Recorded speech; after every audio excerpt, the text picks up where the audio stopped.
Oi, turma, bem-vindos então à nossa aula 1 do módulo 3 de Ciências do quinto ano do dia 7/8. Então, atividades humanas e conservação do ambiente, página 190. Então, vamos lá. Com um garfo ou uma colher que você usa diariamente pode interferir nos ambientes naturais. Conforme mostra essa fotografia, e como os outros produtos, incluindo os alimentos que você ingere, interferem no ambiente natural, é importante ter em mente questões como essas toda vez que consumimos um produto. Por exemplo, quando a gente sai com nossos pais e a gente acaba comendo fora, a gente acaba adquirindo aqueles materiais descartáveis como colherzinhas, garfinhos, guardanapos. Essas coisas são todas reutilizadas. Algumas podem ser reaproveitadas, podemos reciclar, outras coisas não conseguimos. Então, o que essas coisas interferem no nosso ambiente? Se a gente for ter que produzir um novo produto, a gente vai ter que retirar o material da natureza. Se a gente for reaproveitar, a gente só vai fazer uma transformação de um produto que já tem em outro. Então, são coisas no qual a gente tem que pensar. Como você acha que era o ambiente mostrado nessa fotografia antes das alterações realizadas pelo ser humano? Em sua opinião, qual a relação dessa imagem com a produção de objetos como talheres, carros e bicicletas? Depois, cite algumas consequências que as transformações realizadas pelo ser humano provocaram no ambiente mostrado na fotografia. Então, são 3 perguntas que devem ser respondidas no caderno, tudo bem? Então, combinado. Recursos naturais. Todos os dias realizamos diversas atividades que necessitam de recursos naturais. Das atividades abaixo, vocês vão marcar aquelas que utilizam tais recursos. Então, é tomar banho? É se alimentar tomando café da manhã? É fazendo a lição? É utilizando o computador? Qual dessas a gente utiliza os recursos naturais? O recurso natural é todo componente proveniente dos ambientes naturais que você pode estar utilizando de uma forma direta ou indiretamente pelo ser humano para atender às suas necessidades. Ou seja, tudo que tem aí a gente está utilizando os recursos naturais. Eu uso a água para tomar um banho, mas eu uso também um sabonete que foi feito de algum produto retirado da natureza.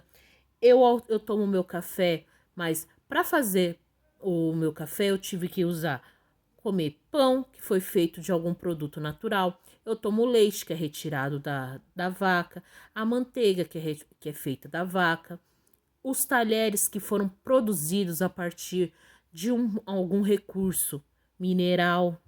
Então, para estudar, eu utilizo os livros, os cadernos, que são também retirados da natureza.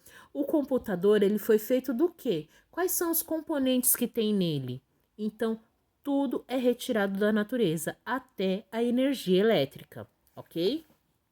Então, os minerais, a água, o ar, a luz solar, os seres vivos, entre muitos outros componentes, são exemplos de recursos naturais.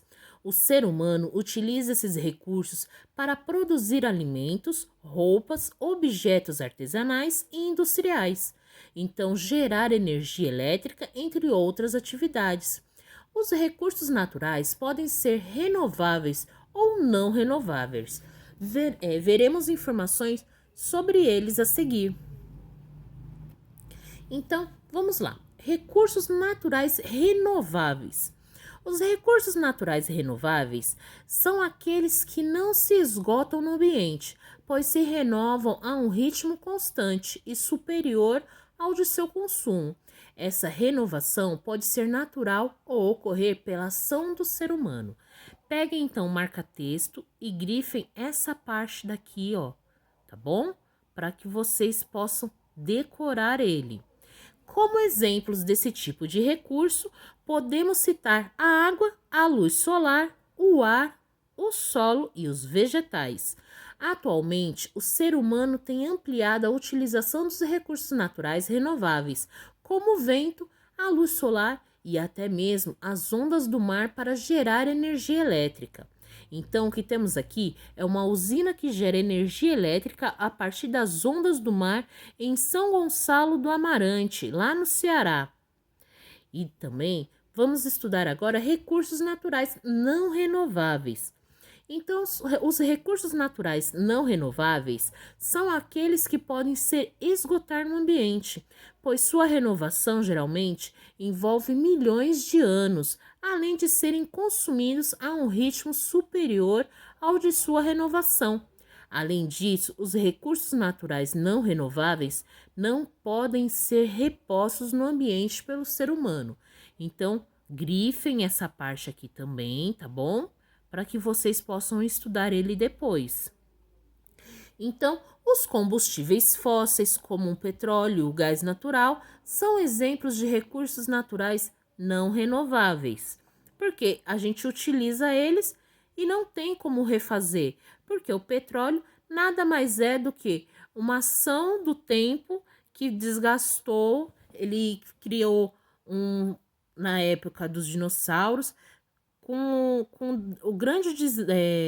a grande morte que teve, criou bolsões de ar com corpos de animais e a decomposição disso foi o petróleo.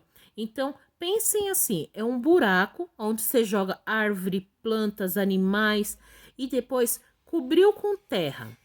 Depois, milhares de anos depois, o ser humano foi lá e descobriu aquele buraco. E dentro daquele buraco tem um líquido que é a decomposição desses animais. E isso se chama combustíveis fósseis, ok? Então, apesar de muitos recursos naturais serem renováveis, é preciso utilizá-los de uma maneira consciente.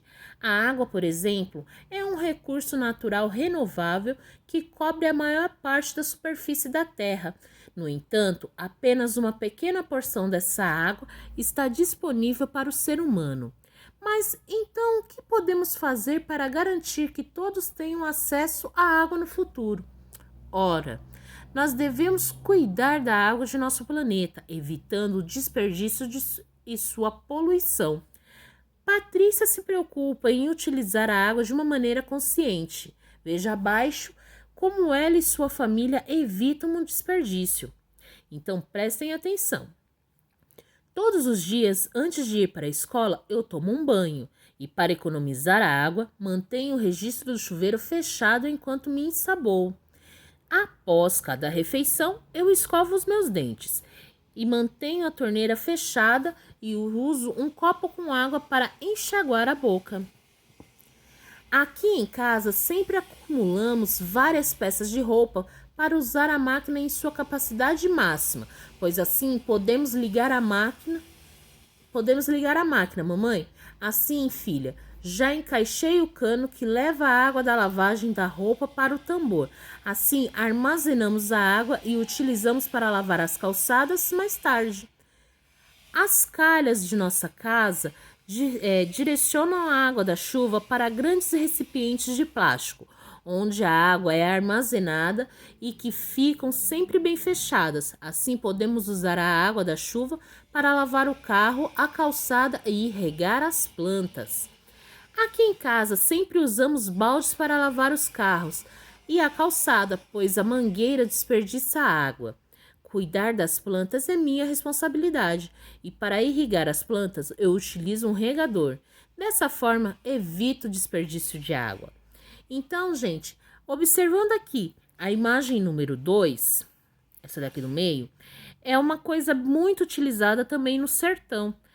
Como lá não chove muito, eles criam o quê? Eles criam poços artesianos. E então, o sistema é igual. Eles colocam uma calha nas beiradas da telha da casa e colocam um cano. Esse cano, ele é engatado para dentro do poço de água. Quando chove, a água que cai direto para dentro do poço. Eles colocam uma peneira para não cair a sujeira e a água limpa que cai da chuva vai direto para dentro do poço.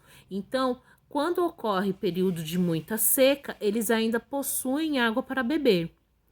Então, circule as cenas que apresentam uma atitude que você e sua família costumam ter no seu dia a dia para economizar água, turma. A água virtual.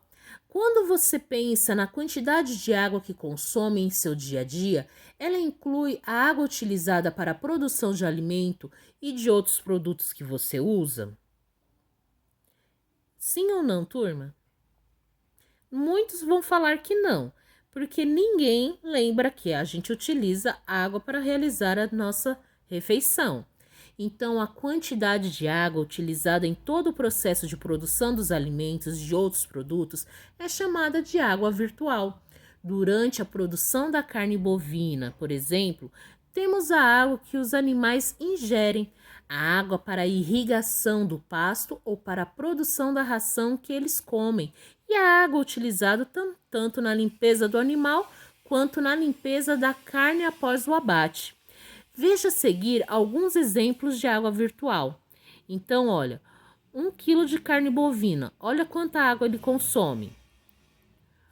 1 quilo, olha, de arroz.